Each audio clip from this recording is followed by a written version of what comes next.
concentré sur le débat, je vous le dis, je suis là pour choquer. Si tu nous dis que Rudy Garcia, il a le niveau pour entraîner le Napoli, alors Balerdi, il a le niveau pour jouer au Real Madrid. Rodrigo, sa hype, elle a duré 2 matchs la saison dernière. Mbappé, aujourd'hui, il est plus populaire que l'équipe de France et que Didier Deschamps. Mbappé, demain, il monte au créneau. Il dit Deschamps, c'est une pompe.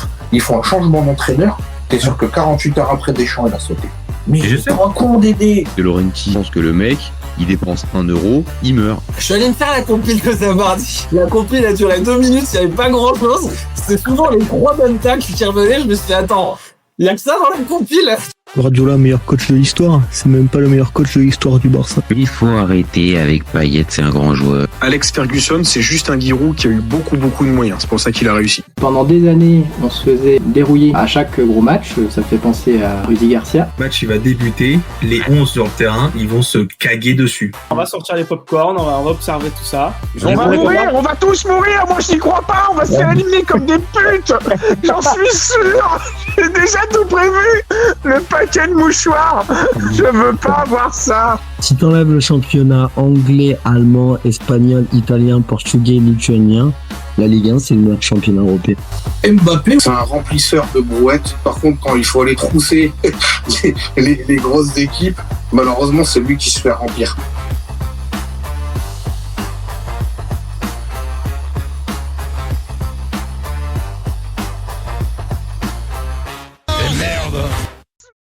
Salut à tous, super content de vous retrouver pour un nouveau débat du FC Copain. Alors, pour m'accompagner dans ce petit débat, aujourd'hui, je suis avec Reda. Salut mon copain.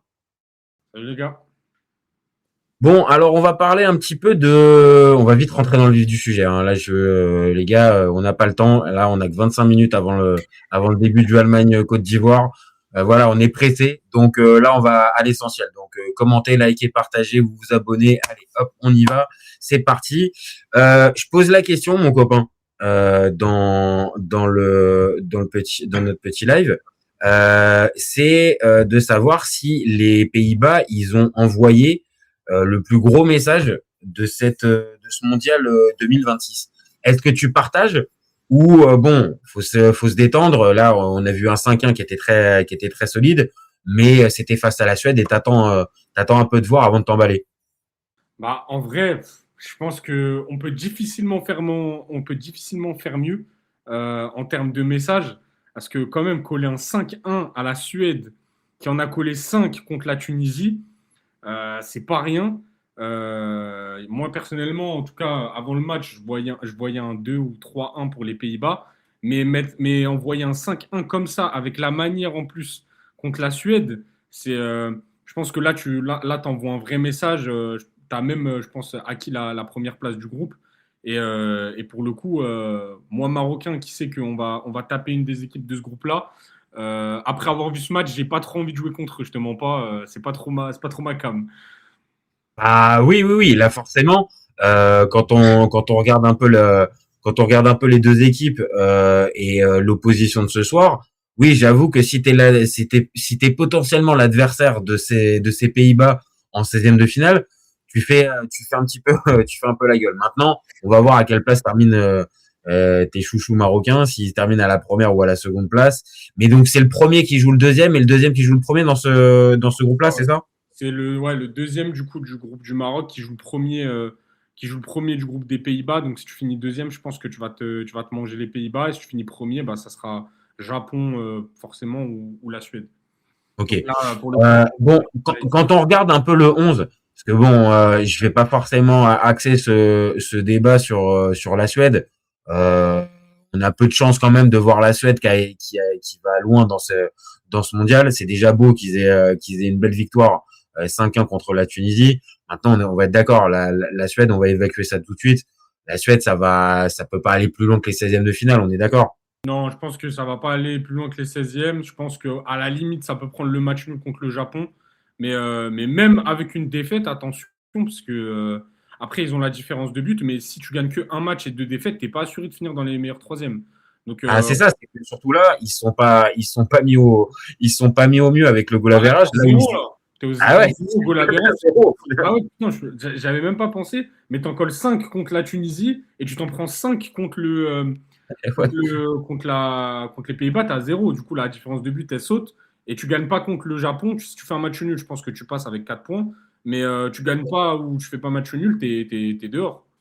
Bon, l'avantage avec les Suédois, si on savait pas, c'est qu'au moins il y a du spectacle quand tu regardes leur match. C'est qu'au moins il y a 6 buts de moyenne par match sur leurs 2 matchs. Donc au moins c'est ça le truc positif. Donc voilà, maintenant qu'on a évacué un peu la Suède, concentrons-nous un peu plus sur les Pays-Bas parce que c'est pour le coup eux qui vont normalement aller plus loin dans cette compète. Quand on voit le 11, donc avec Verbruggen dans les buts, Van de Ven à droite, à gauche, Dumfries à droite, la charnière centrale, Van Eyck, Van Dijk. Est-ce que ça, pour toi, déjà, la défense centrale, c'est assez solide pour pouvoir aller loin, ou c'est que des noms et tu les as trouvés quand même un peu lourds? Moi, je les trouve un peu lourds, hein. Malgré le 5-1 de ce soir, je suis pas ultra convaincu par cette défense des Pays-Bas. Bah, on l'a vu, hein, franchement, la Suède, on sait que devant, sans leur manquer de respect, c'est que des noms. Et en termes de cohésion, on va dire, c'est pas trop ça. Et même malgré ça, ils ont réussi à être dangereux à plusieurs reprises. Quand tu vois la défense Van Dijk, Dumfries, etc., bah, je me dis, sur le papier, c'est des noms, comme tu dis, mais dans la pratique, voilà, t'as pas été serein de très loin. Merci les pauses fraîcheurs qui ont un peu tourné dans le sens des Pays-Bas. Mais pour moi, t'as pas une défense pour aller hyper loin non plus. Ça va pas être, je pense, le secteur du terrain où tu auras le plus de sérénité. On est d'accord. On est d'accord qu'il y a des doutes à avoir sur cette partie du terrain. Bon, juste, je te relance 2 secondes. Tu valides pas du tout la pause fraîcheur. T'es pas du tout adepte. Moi, je trouve, je vais te dire, je comprends les personnes qui sont contre, mais de l'autre, je me dis que vu les conditions dans lesquelles ils jouent, bon, à la limite, 2 minutes peuvent pas forcément faire de mal. Maintenant, ça peut inverser les momentum de match. Là, peut-être qu'il peut y avoir ça. C'est le souci. Je te rejoins là-dessus. Par rapport aux conditions, oui, on va pas leur demander de jouer 45 minutes non-stop dans des conditions comme ça. Mais mine de rien, là, on est au basket, c'est des cartons. Et on l'a vu sur plusieurs matchs où tu avais des équipes qui étaient dans des vrais temps forts. Et après la pause fraîcheur, bah, le match il est totalement différent et ça bascule. Et ça, sur des gros matchs avec des phases à élimination directe, je pense que ça va encore plus se voir le fait que les pauses fraîcheurs elles peuvent vraiment avoir un incident sur le match. Non, je suis d'accord. C'est que il y a d'un côté, on va dire la préservation des joueurs et leur santé, et de l'autre, bon, oui, comme tu le dis, on est en train gentiment mais sûrement de faire des cartons avec deux mi-temps en une. Je suis pas, j'avoue, ça me dérange un peu plus sur la philosophie. Et puis en plus, si on va un peu plus loin, bon, voilà, c'est les bases depuis le départ, 45 minutes. On a déjà joué sur des énormes chaleurs, on a déjà joué comme ça. On faisait pas forcément de pause fraîcheur. Maintenant, voilà, c'est entre deux. Faut s'adapter aussi aux conditions climatiques. Je veux bien entendre, mais c'est vrai que le côté du momentum qui peut changer ou au contraire qui peut s'accélérer, ouais, c'est une nouvelle donne en gros à prendre en considération, un peu comme les 5 changements. Quand on est passé des 3 aux 5 changements, c'est un changement qui peut paraître un peu anodin, mais qui change aussi la psychologie et la manière de voir aussi un match de foot aussi. Mais bon. Bon, si on regarde un peu plus là je suis en train de partager les stats. Bon, les Pays-Bas, les 5 buts, alors je vais pas te dire que c'est létal parce que il y a quand même eu 10 tirs, mais mine de rien, tu mets 5 buts en 10 tirs, on est quand même sur une équipe qui a été sacrément réaliste dans la surface adverse pour les Pays-Bas. Après, tu as les armes devant pour, hein, franchement, et même en termes de profondeur de banc, tu as beaucoup d'éléments. Mais c'est sûr qu'en 10 tirs, mettre 5 buts, tu as 50% d'efficacité devant les buts, c'est pas rien. Franchement, moi je suis marocain, j'aimerais bien avoir le même taux de réalisme devant les cages. Après, j'avais vu le premier match qu'ils avaient fait les Pays-Bas contre le Japon. Ils n'avaient pas eu cette même réussite-là. Maintenant, peut-être que là, ils ont trouvé la bonne formule avec Brobey devant. Force est de constater que le premier but, franchement, c'est un vrai but d'attaquant. Il est au départ de l'action, il continue sa course et il va couper le centre quasiment à 6 mètres. Franchement, ça je te dis, c'est un vrai truc de numéro 9. Le deuxième aussi, c'est un vrai but de numéro 9. Il dévie juste ce qu'il faut, le centre, et il te simplifie le match. Là où peut-être contre le Japon, le fait de pas avoir ce 9 là pur les a peut-être un peu plus pénalisés. Moi, j'ai vraiment trouvé bon en Brobey. Au-delà du doublé, c'est normal, mais vraiment pour moi, c'est l'homme du match dans cette rencontre. Après, franchement, sans manquer de respect à la défense de la Suède, je pense que si on compare avec le match du Japon, je trouve que défensivement, c'était beaucoup plus faible que le Japon. Et je pense que ça a aidé aussi les Pays-Bas, surtout leur numéro 9, à trouver plus facilement le chemin défilé. Après, toi, tu as dit que c'était ton homme du match. Moi, personnellement, c'est pas. C'est pas. Je pense à quelqu'un d'autre qui a marqué déjà le premier match et qui a été très, très intéressant en deuxième mi-temps, c'est Somerville. Parce que là, pour le coup, son entrée, c'est le mec qui t'apporte du danger sur toutes les prises de balles et c'est pas anodin. Et avoir un mec comme ça sur ton banc, c'est un vrai joker. Alors, je te rejoins. Je peux te rejoindre d'un côté avec, on va dire visuellement, il m'a fait plus plaisir et je sens qu'il peut vraiment, dans la globalité, apporter plus que Brobey peut-être. Mais tu connais aussi l'importance de trouver ton dernier chaînon, c'est-à-dire le numéro 9, et d'avoir le gars qui te simplifie le match. Parce qu'il faut être très clair. Je vais reprendre les moments des buts, mais on parle d'un gars qui marque je regarde, qui marque à la 5e et 17e. Ouais. Donc il te simplifie carrément le match en fait. On a beau dire. Donc oui, Somerville arrive, mais à une période où on est obligé de constater que la différence, elle est déjà faite. Il y a déjà 2-0 quand il rentre. Surtout qu'à ce moment-là, si je dis pas de bêtises, au moment où il marque le deuxième but, on est sur un temps fort de la Suède, juste avant la pause fraîcheur. Et là, pour le coup, si tu n'as pas ces 2 buts, le match, il est totalement différent parce que tu arrives à trouver Ayari devant, Isaac, Gyökeres. Donc là, pour le coup, c'est sûr que quand tu arrives à ce moment-là du match où tu as 2-0 et que la Suède, elle est dangereuse, c'est sûr que tu es déjà avec pas une avance confortable, mais tu as un avantage au score qui n'est pas négligeable. Non, ça c'est sûr. Et après, on va dire à partir du moment où il y a le troisième qui est marqué, parce que il y a un autre gars dont on parle pas forcément, mais Gakpo, dans cette histoire, ouais, il fait vraiment beaucoup de différence dans ce match. Que ça soit le doublé, mais que ça soit aussi la passe qu'il fait pour le premier de Brobey, ouais, il est vraiment dans le ton. Et Gakpo, mine de rien, tu vois, on commence à ajouter des gars devant qui peuvent être synonymes de bon parcours pour vraiment aller loin dans cette compète. Et puis il y a le milieu de terrain. Mine de rien, le milieu de terrain, on en parle peu. Mais quand tu peux aligner Gravenberch, Frenkie de Jong et Tijani Reinders, c'est quand même du haut niveau. On est bien d'accord quand même. Tu le vois, les trois ensemble, ils sont complémentaires. Ils ont fait un vrai match les trois. Moi, franchement, j'ai vraiment aimé Gravenberch, surtout en première mi-temps. Franchement, le mec, c'est la plaque tournante au mi-tard. Il a le pourcentage de passes réussies, je sais pas, mais t'es proche de 100%. Le gars, il est propre. De Jong, pareil. Et Reinders, pareil aussi. Franchement, les trois ensemble, c'est vraiment, je pense, la grosse arme de cette équipe-là. Je dirais même que c'est plus intéressant que ce qu'il y a devant. Donc, franchement, hâte de voir ce que ça va faire pour la suite de la compète. Non, on a juste, par contre, je pense on va être d'accord, on a la même réticence en fait sur le côté défensif en fait des Pays-Bas. Je pense que sur le milieu et l'attaque, bon, voilà, il faut juste trouver le bon réglage pour l'attaque.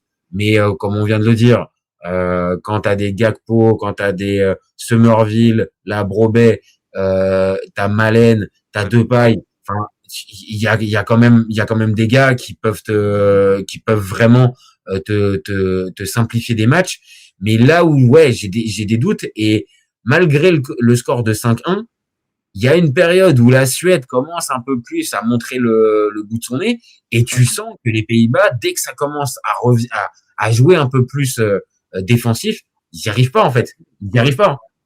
Je pense que ouais, c'est ça le gros point noir sur lequel il faudra faire attention. Et je pense aussi, t'as parlé de Malen, je pense que c'est celui qui j'ai trouvé le plus en dessous devant. Mais ça, c'est des petits ajustements. Force est de constater que tu es très réaliste devant. Mais ouais, c'est sûr que quand tu vas jouer une équipe où offensivement, ça a plus de gueule que la Suède. Là, pour le coup, je suis pas emballé par la défense. Même Van Dijk, hein, franchement, je l'ai pas trouvé exceptionnel, même s'il n'a pas eu énormément de boulot en deuxième mi-temps. Sur certaines phases de jeu, tu sens que le mec, waouh, il est lourd. Il suffit d'avoir un joueur qui a un peu de fulgurance et qui est bon techniquement pour que ce soit un peu plus compliqué. Ah ouais, non, je suis bien d'accord. Et là, je suis en train de montrer les tops du match. Bon, moi, il y en a un que j'ai voulu sauver aussi, côté suédois, c'est Elanga. J'ai trouvé que Elanga, il a apporté quand il est rentré. Il a tenté, il a percuté et tout ça. Mais c'était déjà fini, en fait. Quand il est rentré et qu'il a pu apporter des trucs, il y avait déjà, je sais pas, 3-0, je crois déjà. Je crois, ou 3-0 du coup, avant qu'il met le but.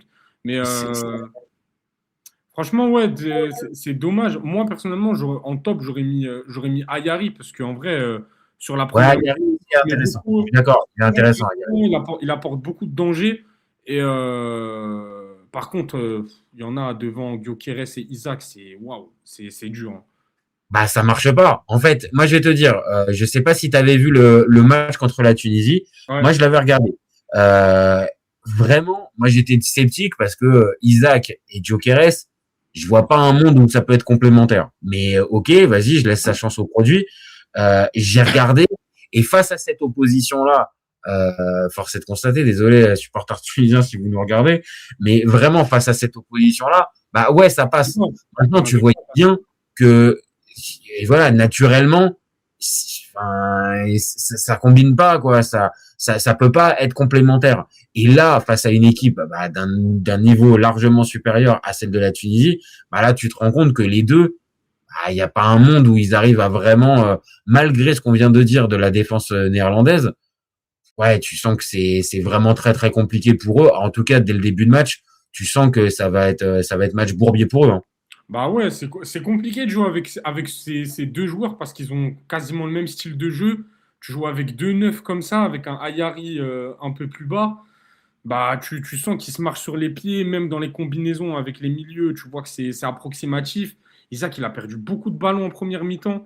Moi, franchement, devant, le seul top que je garde, c'est Ayari parce qu'en vrai, même avec, je vais pas dire les deux peintres devant, mais j'en pense pas moins. Sur ce match-là, oui, à la limite, ça pourrait s'entendre, hein, les deux peintres. Hein. Mais les deux, surtout sur la première mi-temps, avant la pause fraîcheur, c'est celui pour moi qui a apporté le plus de danger côté Suède. Et c'est dommage qu'il soit dans cette équipe-là parce que contre la Tunisie, même si voilà, c'était pas l'opposition du siècle, il a quand même montré des belles choses. Et voir que devant, bah, malheureusement, c'est compliqué de combiner avec tes deux attaquants, bah, forcément, c'est plus compliqué. Bon, là, au final, donc 5-1, 5-1 pour les Pays-Bas. Tu penses que là, ils ont pris l'option définitive pour la première place ou t'attends quand même le Japon-Tunisie pour te dire que, attention, le Japon peut encore faire le match? Moi, je vais pas te mentir, le fait que la Tunisie ait remplacé Sabri Lamouchi par Hervé Renard me fait dire, je te dis pas que ils vont gagner leur match et tout ça, mais il va peut-être pas y avoir autant de correction que ce qu'il y aurait pu avoir si c'était Lamouchi qui était là encore sur le banc ce soir. Franchement, pour l'histoire, ça serait beau, mais même avec Hervé Renard, l'équipe, tu vois qu'ils ont déjà un demi-pied dehors. Là, tu joues l'équipe la plus forte de ton groupe qui en a collé 5 qui en a collé 5 contre la Tunisie. Là, le prochain match, c'est Pays-Bas-Tunisie, c'est ça, et Japon-Suède. C'est ça, exactement. pense que la Tunisie, sans manquer de respect à mes amis tunisiens, ils vont se manger un score contre les Pays-Bas.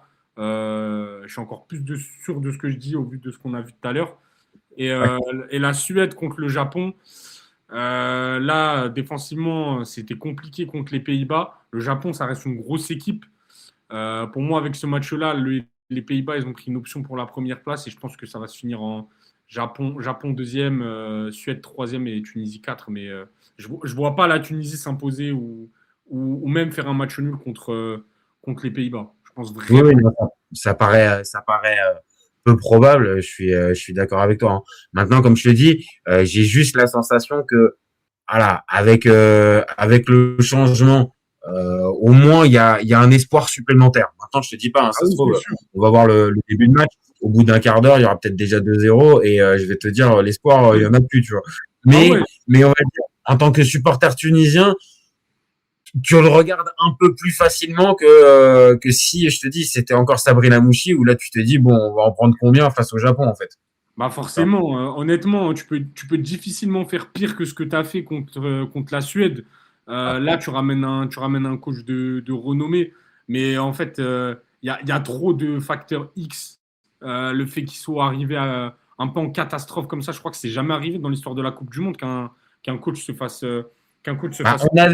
On avait eu la dinguerie Cannes 2023 avec Jean-Louis Gasset. Ça n'a jamais été fait. Mais pendant une Coupe du Monde, j'avoue, j'ai pas le souvenir du coach viré pendant. Mais déjà, je me rappelle que pendant la Cannes, on s'était fait cette réflexion-là et on avait élargi le truc et on n'avait pas eu de précédent, en fait. Donc, voilà, c'est 2 ans et demi après, j'ai pas plus de précédent entre ces échéances-là. Et oui, bon, voilà, en fait, tu tentes un choc psychologique, comme on peut le voir dans certains clubs à certains moments. Mais en sélection, au sein même d'un tournoi, et après le premier match, voilà, j'ai fort. 5-1, et en plus, tu te prends 5-1 au premier match, et sur les 2 prochains, t'es pas vu du tout comme le favori. Franchement, Hervé Renard, je l'aime beaucoup, mais le contexte, il est vraiment pas fait pour que ça marche. Mais si ça marche, je pense qu'on va être sur un des plus grands exploits de là, le sorcier blanc, on pourra l'appeler comme ça, tout ce que tu veux, le magicien, Harry Potter, tout ce que tu as envie, hein. Là, franchement, aucun problème, parce que là, sortir la Tunisie de ce pas-là, waouh, c'est. Là, on va jouer le Japon. Je crois que c'est demain qu'ils jouent le Japon ou dans la nuit. C'est dans la nuit, c'est à 6h. C'est à 6h du matin. Ils jouent le Japon et ensuite les Pays-Bas. Franchement, si tu arrives à gratter une victoire contre le Japon et un match nul contre les Pays-Bas, là, pour le coup, on va être sur une perf au-delà de la victoire de l'Arabie Saoudite contre l'Argentine. Ah oui, non. Mais là, pour lui, et c'est ce que je disais dans le débat, j'ai fait un débat sur la question, lui, au final, il a rien à perdre. Parce que même si là, tu vois, tu prends le 5-1, bah écoute, de toute façon, c'est pas mon équipe, je suis arrivé là. Il a tout à gagner. En soi, il va même pas entacher sa légende parce qu'on connaît déjà le personnage. Mais si ça floppe, bah il y aura personne qui va lui taper sur les doigts parce que le scénario il est catastrophique. Et si ça marche, il va être vu comme un génie. Ah ouais, non, très clairement. Bon, on va bientôt arrêter parce que il y a eu les hymnes qui sont passés côté Côte d'Ivoire, Allemagne. Bon, on termine par la note du match. Bon, on a mis 8 parce que je t'ai demandé ta note tout à l'heure, mais je valide aussi. Franchement, ça allait d'un but à l'autre, c'était plaisant. On n'a pas eu quasiment de temps mort pendant toute la rencontre. Alors, ok, le suspense, il était mort rapide. Ok, pas de problème. Là, par contre, c'est pas de suspense qui nous a amené, mais on va dire le 5-1. Il y a eu d'autres matchs sur le début de la compétition où on a eu autant de buts, mais franchement sur 90 minutes on s'était un peu ennuyé. Là sur celui-là vraiment je suis assez d'accord avec toi. Ça mérite le 8 parce que c'était plaisant et bon 6 buts au final. C'est bien et même en soi à 3-0 ils mettent le 3-1, on se dit peut-être qu'ils peuvent revenir etc. Franchement, très, très intéressant. On est loin du match Mexique. C'était contre qui le match Mexique le dernier match de poule du Mexique Ah ouais, si tu t'es fait Mexique-Corée du Sud, franchement, on s'est bien fait chier. Hein. Tu peux le dire. Corée du Sud, et je peux te dire que c'était très, très dur à regarder. Ouais, je suis bien. Alors, les amateurs de tactique, se sont sûrement régalés. Mais par contre, ceux qui étaient à la recherche un tout petit peu de plaisir footballistique à 3 heures du mat, ouais, bah tu repasseras. Hein. Par contre, là, tu repasseras parce que les Mexicains, ils avaient décidé de verrouiller et les Coréens, je t'en parle même pas. Donc non, franchement, voilà. Donc, au final, on répond à notre question et on arrête. Ils ont envoyé le plus gros message ou on nuance encore un petit peu et on se dit que il y a d'autres sélections qui ont envoyé un plus gros message. Là, maintenant, tout de suite. Hein. On parle de là maintenant tout de suite. Dans cette poule-là où tu as quand même pas mal d'adversité et que tu te bats un peu pour le titre de poule de la mort, coller 5-1 à cette Suède-là qui en a collé 5 à la Tunisie le match d'avant, ouais, là, pour le coup, t'envoies un vrai message et que tu montres que t'es pas là pour sortir en 16e. Non, franchement, c'est une belle conclusion. Je suis d'accord. Ils sont pas là pour sortir en 16e. Maintenant, mon copain, j'ai juste pas envie de te relancer parce que sinon ça va relancer le débat. Qu'on mette un score à Haïti, qu'on leur mette un 4 ou 5-0 pour qu'on passe devant le Brésil parce que là, je préfère le Maroc-Japon en 16e. Je préfère le Maroc-Japon en 16e. Je prie tellement pour que le Brésil fasse match nul ou qu'il perde face à l'Écosse et c'est pas déconnant parce que l'Écosse il joue très très bien bloc-bas. Et pour le coup, alors tu peux équilibrer ça par le Brésil, comment il joue, parce parce que ça j'ai oublié de le préciser, mais on n'est pas loin du match nul ou même de la défaite du Brésil. Franchement, moi je te dis la vérité. C'est pas interdit. C'est vraiment pas interdit de le penser. Je vois un 0-0 Écosse-Brésil, pas de but, et je vois un 2-0 Maroc-Haïti. Bon, écoute, de toute façon, on va avoir l'occasion d'en reparler.